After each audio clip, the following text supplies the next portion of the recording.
सम्पूर्ण विद्यार्थी भाइ बहिनीहरूलाई नमस्कार।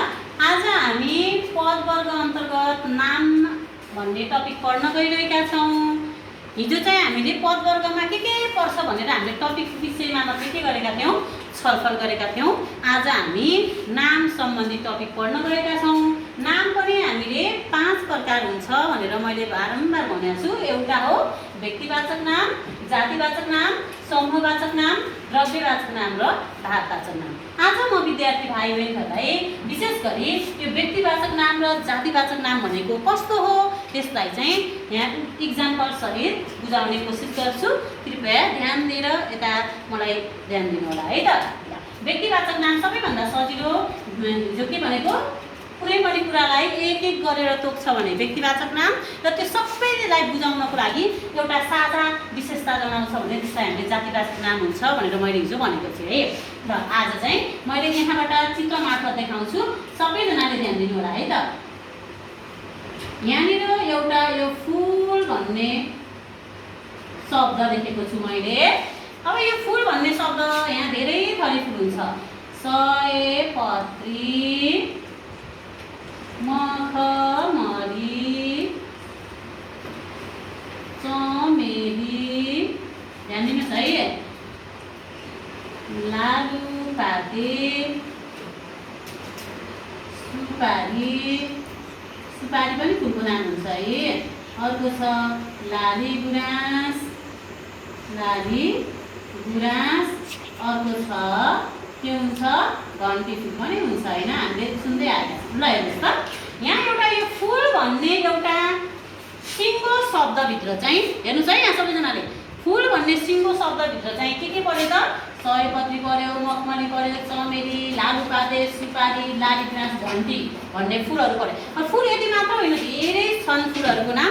हामीले चाहिँ यति हेर्नु। अब हामीले यो जति पनि यो बाहिर देखेका छौँ यो सबै नाम चाहिँ कुन नाम हो त, व्यक्तिवाचक नाम हो। कुन नाम हो, व्यक्तिवाचक नाम हो भने यो सिङ्गो फुल भन्ने शब्द चाहिँ जातिवाचक नाम हो।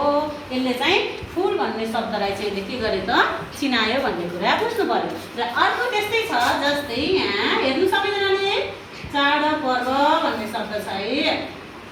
यो चाडपर्वमा के पर्यो त, दसैँ पर्यो, तिहार पर्यो, अनि अर्को छ लोहसार पर्यो, अर्को छ ईद पर्यो, अर्को छ छठ पर्यो, अर्को छ बुद्ध जयन्ती पर्यो, बुद्ध जयन्ती भन्ने पर्यो, अनि अर्को छ क्रिसमस पर्यो। ल क्रिसमस भन्ने पर्व पर्यो हो। अब हेर्नुहोस् त, यो चाडपर्व भन्ने एउटा सिङ्गो शब्दभित्र कति धेरै चाडपर्व पर्दो रहेछन् त। अब यो दसैँ भन्यो भने व्यक्तिवाचक नाम, तिहार भन्यो भने व्यक्तिवाचक नाम, लोसार व्यक्तिवाचक, ईद व्यक्तिवाचक, छठ व्यक्तिवाचक, बुद्ध जयन्ती व्यक्तिवाचक, र क्रिसमस भन्यो भने चाहिँ व्यक्तिवाचक हुन्छ, नाम तोक्यो भने। तर चाडपर्व मात्र भन्यो भने चाहिँ त्यो कुन नाम हुन्छ, जातिवाचक नाम हुन्छ है। ल अर्को यस्तै गरी यहाँ बुझाउने कोसिस गरिरहेको छु, ध्यान दिनु होला। त्यस्तै गरी अर्को यहाँ लुगा कपडा, लुगा कपडा भनेर दियो। अब यो लुगा कपडा भन्यो भने चाहिँ जातिवाचक नाम हुन्छ। तर सर्ट भन्यो भने, साडी भन्यो भने, चोलो भन्यो भने, अनि गन्जी भन्यो भने, अनि अर्को हामी के भन्न सक्छौँ, टोपी भन्यो भने, अनि अर्को हामी के भन्न सक्छौँ, प्यान्ट भन्ने भने, अर्को कुर्ता भन्नु भने। यसरी भिन्दा भिन्दै नाम तोक्यो भने चाहिँ यो व्यक्तिवाचक नाम हो। भिन्दा भिन्दै नाम तोक्यो भने व्यक्तिवाचक नाम हुन्छ भने, र एउटै साझा एउटा त्यही नामलाई एउटै शब्दले जनाउने नाम भन्यो भने चाहिँ त्यो चाहिँ जातिवाचक नाम हो। कुन नाम हो, जातिवाचक नाम हो। अर्को छ यहाँ जनावर भन्ने शब्द छ है। यो जनावर भन्यो भने चाहिँ जातिवाचक नाम हुन्छ। जनावर भन्दा जातिवाचक नाम हुन्छ।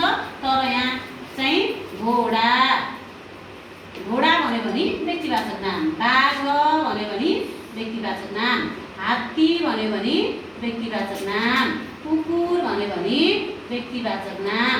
अर्को छ गाई भन्यो भने व्यक्तिवाचक नाम। अर्को छ के हुन्छ अर्को स्याल भन्यो भने व्यक्तिवाचक नाम हुन्छ। यसरी है प्रत्येक जनावरको छुट्टा छुट्टै नाम भन्यो भने हामी यसलाई व्यक्तिवाचक नाम भन्छौँ।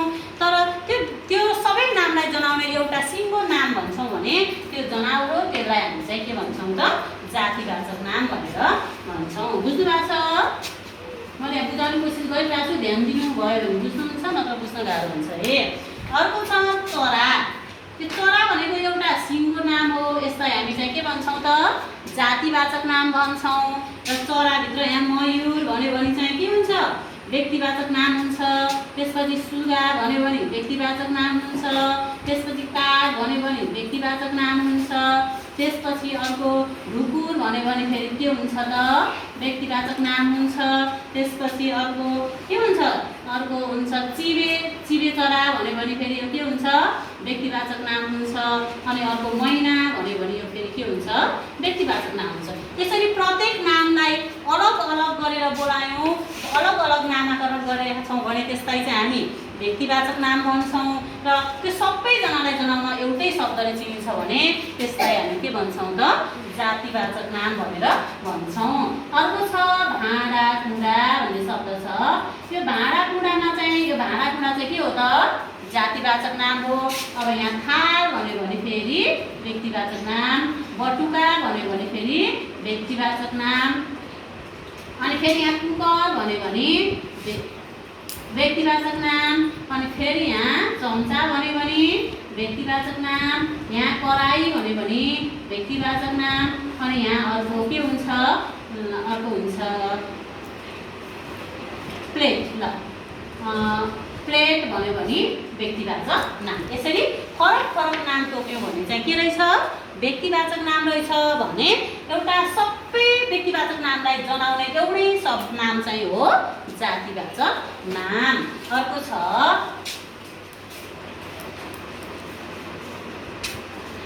अर्को रहेको छ जस्तै नदी। त्यो नदीभित्र चाहिँ कति नदी पर्छ त संसारमा भएका सबै नदीलाई बुझाउने एउटै शब्द हो यो नदी नाम। यो चाहिँ व्यक्ति जातिवाचक नाम हो। तर यहाँ के हुन्छ मर्स्याङ्दी भन्यो भने व्यक्तिवाचक नाम, गण्डकी भन्यो भने व्यक्तिवाचक नाम, कर्णाली भन्यो भने व्यक्तिवाचक नाम, अनि यहाँ नाइल नदी भन्यो भने यो पनि के हो त व्यक्तिवाचक नाम। अनि अर्को चाहिँ कोशी भन्यो भने यो पनि के हुन्छ व्यक्तिवाचक नाम। अनि अर्को के हुन्छ सेती भेरी भन्यो भने यो पनि के भयो त व्यक्तिवाचक। अब यति मात्र होइन, नदी नालाको नाम धेरै छ, तर मैले यहाँ केही उदाहरणको लागि मात्र लेखेको छु। यसरी फरक फरक नाम भन्यो भने यो के हो त व्यक्तिवाचक नाम हो। तर नदी भन्यो भने चाहिँ हामी यसलाई जातिवाचक नाममा राख्न सक्छौँ। अर्को छ देश भन्ने शब्द छ। देश भनेको जातिवाचक नाम हो, तर देशभित्र नेपाल भन्यो भने व्यक्तिवाचक नाम। त्यसपछि भारत भन्यो भने व्यक्तिवाचक नाम, चीन भन्यो भने व्यक्तिवाचक नाम, जापान भन्यो भने व्यक्तिवाचक नाम, अमेरिका भन्यो भने व्यक्तिवाचक नाम हुन्छ। यसरी फरक फरक नामलाई हामीले तोक्यौँ भने चाहिँ छुट्टा छुट्टै भन्यो भने त्यो व्यक्तिवाचक नाम हो। र त्यो फरक नामलाई गर्नको लागि एउटै नाम भनेका छौँ भने हामी त्यसलाई के भन्छौँ त जातिवाचक नाम हुन्छ। जस्तै अब यसमा अर्को के भन्न सक्छ हिमाल भन्न सक्छ है। जस्तै हिमाल भन्यो भने चाहिँ यो कस्तो नाम रहेछ जातिवाचक नाम रहेछ। अब हिमालमा सगरमाथा भन्यो भने चाहिँ यो व्यक्तिवाचक नाम। गणेश हिमाल भन्यो भने व्यक्तिवाचक नाम। मनास्लु भन्यो भने व्यक्तिवाचक नाम। अर्को छ चोयु भन्यो भने यो पनि व्यक्तिवाचक नाम। अर्को छ धौलागिरी भन्यो भने यो पनि के हो त व्यक्तिवाचक नाम हो।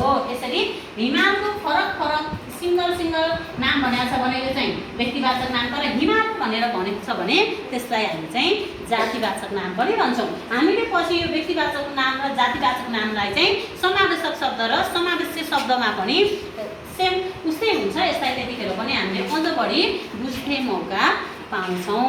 कस्तो लाग्यो आजको व्यक्तिवाचक र जातिवाचक सम्बन्धी नाम चिन्नको लागि सजिलो भयो कि भएन? पक्कै पनि मलाई चाहिँ सजिलोसँग बुझाएँ कि भन्ने आशा लागेको छ। यदि बुझ्नु भएको छैन भने फेरि भन्न पनि सक्नुहुन्छ है। अर्को के हुन्छ त व्यक्तिवाचक नाममा जस्तै मानिस भनेर आयो होइन। अब मानिस भन्ने शब्द आएछ भने यहाँ मानिस भनेको जातिवाचक नाम हो, तर राम भन्यो भने व्यक्तिवाचक हुन्छ, हरि भन्यो भने व्यक्तिवाचक हुन्छ, श्याम भन्यो भने व्यक्तिवाचक नाम हुन्छ, कृष्ण भन्यो भने व्यक्तिवाचक हुन्छ, माया भन्यो भने व्यक्तिवाचक हुन्छ, अर्को पुष्पा भन्यो भने यो पनि के हुन्छ त व्यक्तिवाचक नाम हुन्छ है। यसरी मानिस भन्यो भने जातिवाचक नाम, तर फरक फरक मान्छेको नाम भन्यो भने चाहिँ व्यक्तिवाचक नाम हुन्छ।